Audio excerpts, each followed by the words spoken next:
Hello दोस्तों, बिहार समाचार में आप सभी का स्वागत है। दोस्तों, आज के इस वीडियो में बिहार के तमाम बड़ी खबरें जो आपके लिए जरूरी है उसे देखेंगे। तो फटाफट से आप सभी इस वीडियो को एक प्यारा लाइक जरूर कर दे और आप बिहार के किस जिले में रहते हैं साथ ही हमें नीचे कमेंट करके जरूर बताएं। साथ ही आपके मन में अगर कोई भी सवाल हो तो आप हमें नीचे कमेंट करके जरूर पूछें। दोस्तों, पहली खबर में देखिए, केंद्रीय विद्यालय में 13,404 पदों पर निकली बम्पर वैकेंसी। जहां देखिए, केंद्रीय विद्यालय में 13,404 पदों पर आवेदन मांगे गए हैं। इसमें टीचिंग और नॉन टीचिंग स्टाफ की वैकेंसी शामिल है। वहीं इसके लिए आवेदन की प्रक्रिया शुरू हो चुकी है। इच्छुक उम्मीदवार संस्थान की ऑफिशियल वेबसाइट kvssangathan.nic.in पर जाकर अपना आवेदन कर सकते हैं। वहीं आपकी जानकारी के लिए बता दें कि इन पदों पर आवेदन करने की आखिरी तारीख 26 दिसंबर तक है। 2 दिसंबर को केंद्रीय विद्यालय संगठन के द्वारा भर्ती के लिए 2 विज्ञापन निकाला गया था। इसमें primary teacher, post graduate teacher, trade graduate teacher और कई नॉन टीचिंग पदों के भर्ती के लिए आवेदन आमंत्रित किया गया है। पदों के अनुसार रिक्तियों की संख्या की बात करें तो प्राइमरी टीचर के 6,414 पद, प्राइमरी टीचर के 303 पद, पोस्ट ग्रेजुएट टीचर के 1,409 पद, वही ट्रेड ग्रेजुएट टीचर के 3,176 पद, जूनियर सेक्रेटरी असिस्टेंट के 702 पद, स्टेनोग्राफर के लिए 54, सीनियर सेक्रेटरी असिस्टेंट के लिए 322, हिंदी ट्रांसलेटर के लिए 11, इसके अलावा असिस्टेंट सेक्शन ऑफिसर के 156, असिस्टेंट इंजीनियर सिविल के लिए 2, फाइनेंस ऑफिसर के लिए 6, लाइब्रेरियन के लिए 355, असिस्टेंट कमिश्नर के लिए 12 और प्रिंसिपल के लिए 239 पद शामिल है।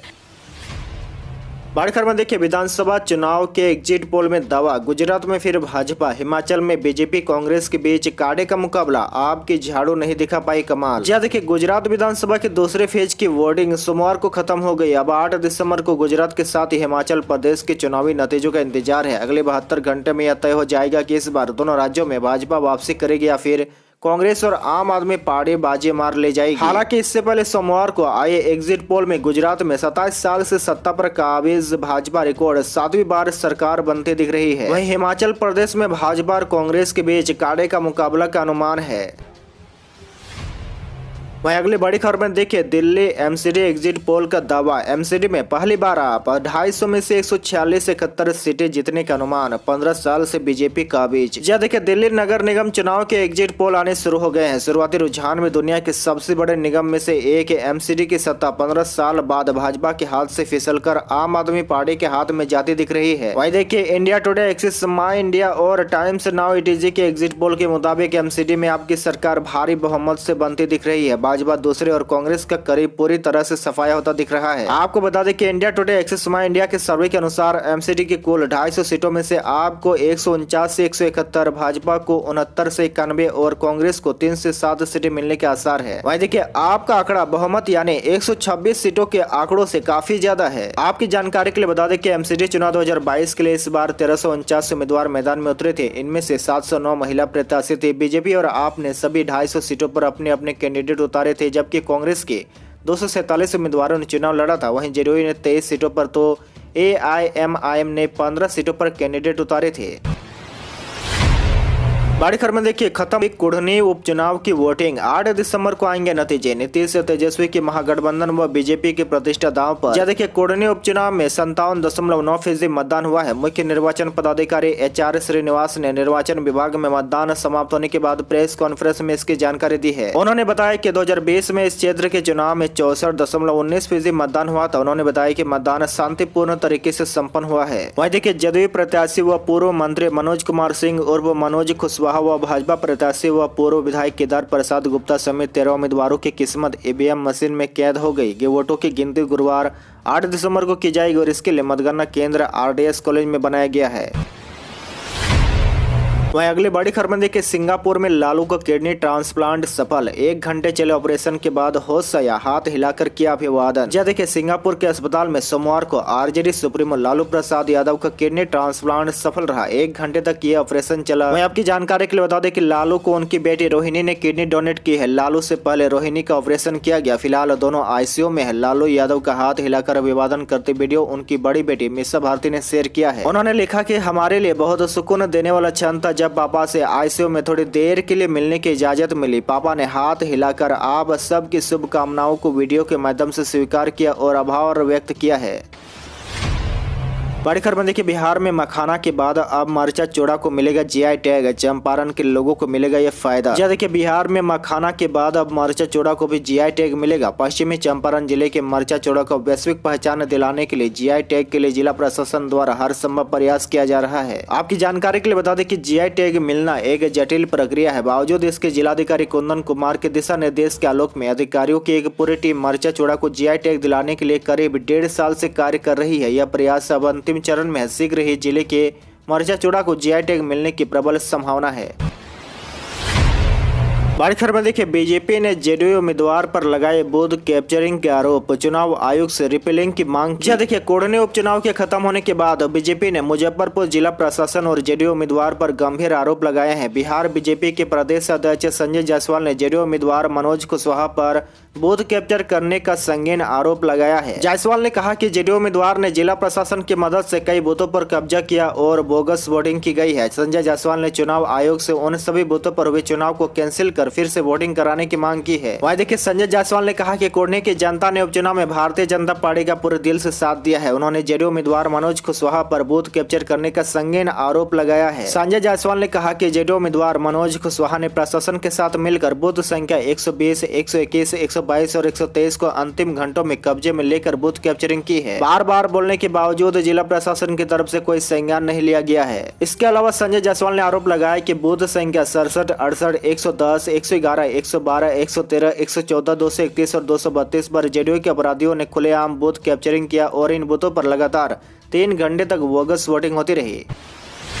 बड़ी खबर में देखिए, बिहार में ट्रैफिक नियम तोड़ने वालों की अब खैर नहीं, ड्राइविंग लाइसेंस निरस्त कराएगी पुलिस। देखिए, बिहार पुलिस मुख्यालय ने सड़क दुर्घटनाओं को कम करने तथा यातायात व्यवस्था बेहतर करने के लिए पहले से बनी रणनीति पर अमल कराने का काम शुरू कर दिया है। ट्रैफिक नियम तोड़ने वालों का लाइसेंस निरस्त करने की प्रक्रिया भी शुरू कर दी गई है। ट्रैफिक कानून तोड़ने वाले 898 वाहन चालकों का लाइसेंस निरस्त करने का प्रस्ताव भी जिला परिवहन पदाधिकारी को भेज दिया गया है। वहीं देखिए, इसके साथ ही 20 इंटरसेप्टर वाहन, 17 क्रेन, 23 स्टैटिक स्पीड गन तथा 50 टाटा सुमो गाड़ी खरीदने का प्रस्ताव इस सरकार को भेजा गया है। इस साल जनवरी महीने से लेकर सितंबर तक पुलिस ने 26.5 करोड़ रुपए का जुर्माना वसूला है।